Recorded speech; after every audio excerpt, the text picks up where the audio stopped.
Hey guys, so today we're doing a live on how to keep your kindness and compassion when you feel like you've been betrayed. And I know that this is course hack, and I really just teach you about a lot of stuff like pro coding, but I feel like I should just give you a little part of my life to show you that although I'm a geek, I'm also human and I have feelings. And today's story is kind of, well, it's not kind of, it is very personal to me, but I feel like it's been some time that I'm willing or I feel comfortable sharing it. And basically centers around a romantic relationship, a girl that I was seeing last year. And to keep a long story short, what happened was that even though we were not dating, we were just kind of seeing each other, but I was very invested in her, which is both a really good thing because you feel things that you don't really feel every single day, but which is also I feel a really bad thing because if things don't work out, then you can get hurt emotionally and mentally really bad. And yeah, I mean, like, it was a really great experience for me. I feel like that life lesson was what actually accelerated what I needed to know in life and brought me to another level. But man, the the the recoil after that, it was really bad. And I know that this is not a story that is rare or unique. I mean, everybody goes through it, but I just wanted to kind of walk you through how I managed to get over that. I mean, like a year ago, it was a fresh wound, and I actually have some notes, actually some lessons that I wanted you to have in that when you have a fresh wound from a romantic relationship or something that hurts you emotionally or mentally very bad, some people will say to talk about it and to go live with it or something to talk about it publicly. But for me, and what I've learned at kind of personal development events, that the last one I was at talked exactly about this. Whereas if you've gone through something like a divorce or a breakup and it hurts emotionally bad, don't talk about it publicly. I mean, your wounds are fresh, buddy. So if you talk about it, then you're just welcoming people or welcoming things that will bring you down even more, and you don't need that. So what you want to do is actually just think through it, reflect on it, and grow from it, and wait until those wounds become scars. And then you can share it publicly and talk about it to people, just like I'm doing now. So what happened was basically I called her a week like for I went to an event and a dance event because I'm a dancer, which is very a big struggle for I feel for other people who are not dancers because we're just surrounded by people and at events you might think that things might come up, but really we're just there to dance and enjoy something we love. But called her back and she told me that she was asked out by another guy and that she really liked him and they decided to go off together. And for me, I wasn't prepared for that, though I had that funny feeling always. And when your gut is telling you something and you're ignoring it, the lesson I've learned is that more often than not, your gut is right. So I was kind of prepared for it, but kind of not. So at that point, I was still really shaken, really hurt, but I didn't know how to deal with that. Given that at that point, I wasn't emotionally, mentally, spiritually developed as I am now. So I didn't. One thing that I am glad about is I didn't go off at him. I just wished her the best, and I just didn't talk to her for a long time after that. Which is what I think I would still do the same thing because when someone has given you or shown you that level. I see it as disrespect and betrayal, but now I still see it as disrespect and betrayal, actually. So that's kind of interesting. But I see it as like this is someone that wants to do what they want to do, and that's fine. They're not, like I said, we're seeing each other, so they're not committed to you or anything, but you're just really, really invested.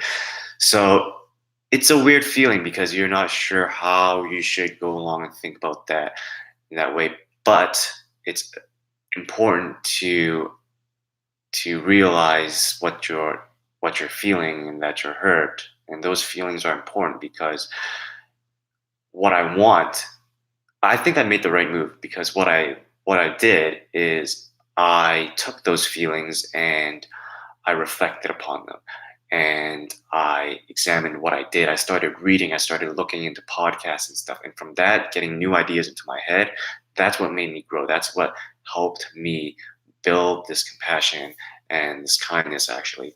And what one thing that really helped me was meditation and just breathing through those, actually just breathing, because that actually helps me clear my mind. But also a lot on, um, I'm going to give a shout out to Tom Bilyeu's impact theory because it gives you a lot of ideas on how to train your mind, which at that point my mind was really, really untrained. So that's what I suggest you can do. It worked for me. I don't know if it worked for you, but if you're at this state, then you should really, really do something. Don't do nothing. Don't dwell on, I mean, you have to dwell, actually. I can't tell you not to dwell, but come to a strong position and learn something from it. I did think that she was, I don't want to say mean words, but I'm just going to say she was a bitch because I love saying that word. But I did think that, but now I'm like, okay, what? I can't control the actions of other people, but I can always control how I respond. And that's something that I've really kind of, it's not permanent, it's not solidified, but like 80% of that is into the core of my values and character.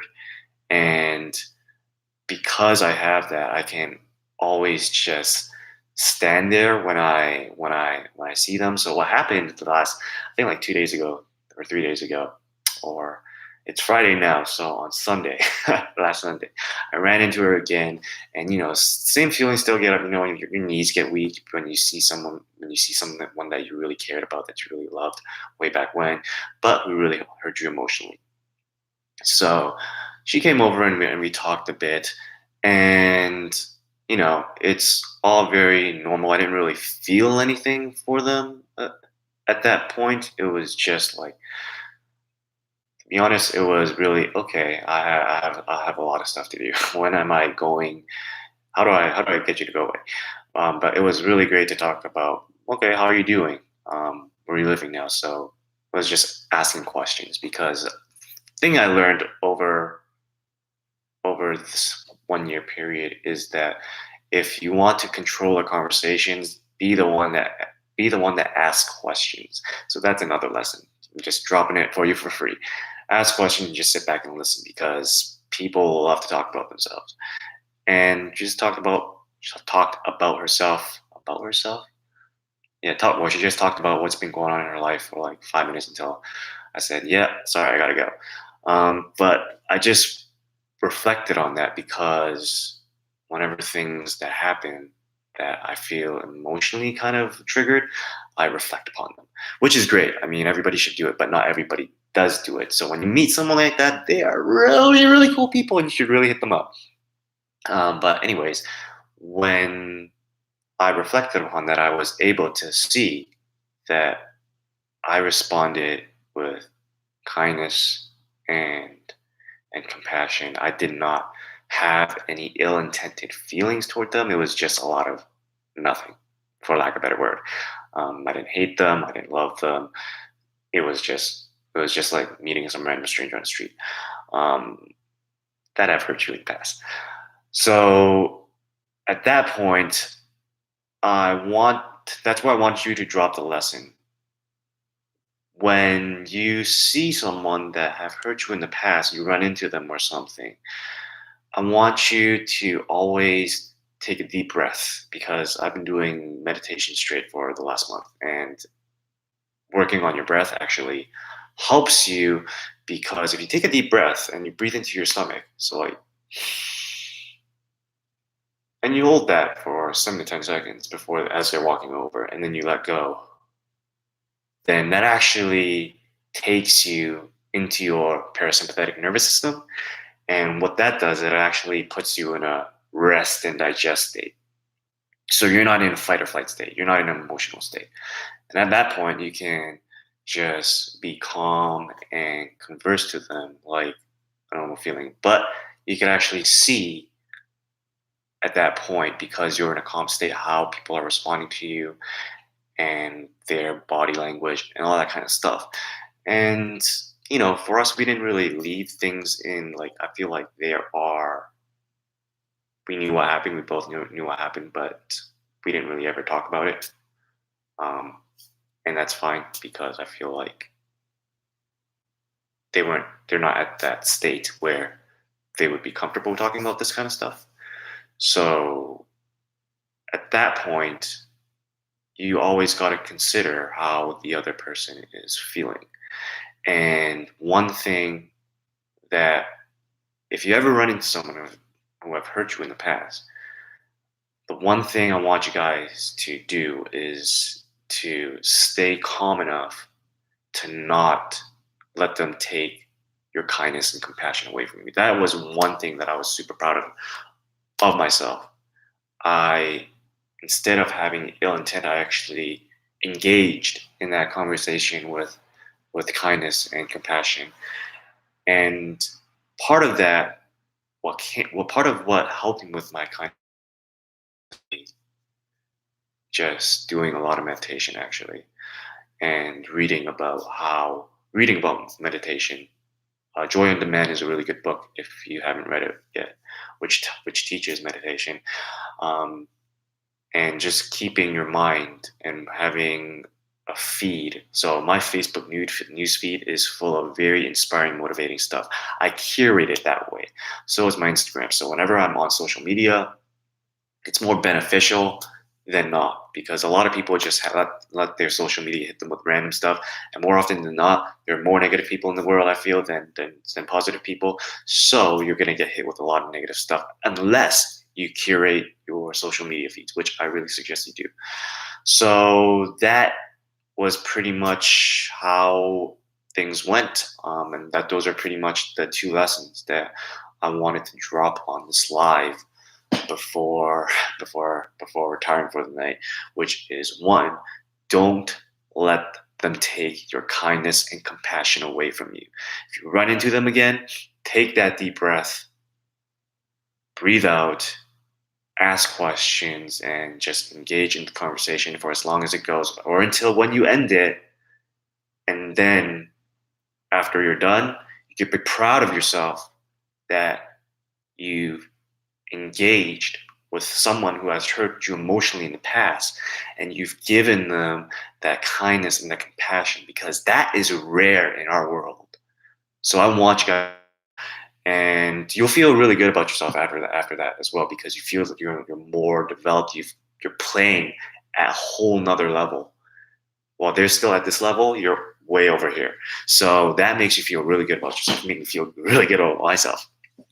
And the second thing, which I got from an event, and it was awesome, was do not linger when your wounds are fresh. So if they've hurt you like 1 month ago, then don't linger. Just try your best to be kind and compassionate, but just be like, yeah, it was great seeing you, but I'm really busy. I gotta run. Get in your car and drive away, because for me, 1 month isn't long enough. So that wound is freaking fresh, brother. So, or sister, that wound is so fresh that it'll toss you to down a road that you don't want to go down. So get out and just live until that wound has healed into a scar. And when it becomes a scar, then you can engage with them again if you run into them a second time. But now you can engage with them with kindness and compassion, and they'll be like, "What the hell is wrong with this guy?" And then you know that you've ended up in a better place, and that you did not lose your self-worth or anything like that from them just walking out on you. So it's been a 15-minute live. I hope you guys got some sort of value from this. um, Basically a story of how I kind of got hurt really bad and how I kind of ascended from that, rather than just doing the usual, which is drinking and doing drugs or whatever, which I've never done before. I've drank, but I've never done drugs before. So, anyways, it's Friday night. Have a good night. Stay safe, and I'll see you guys later.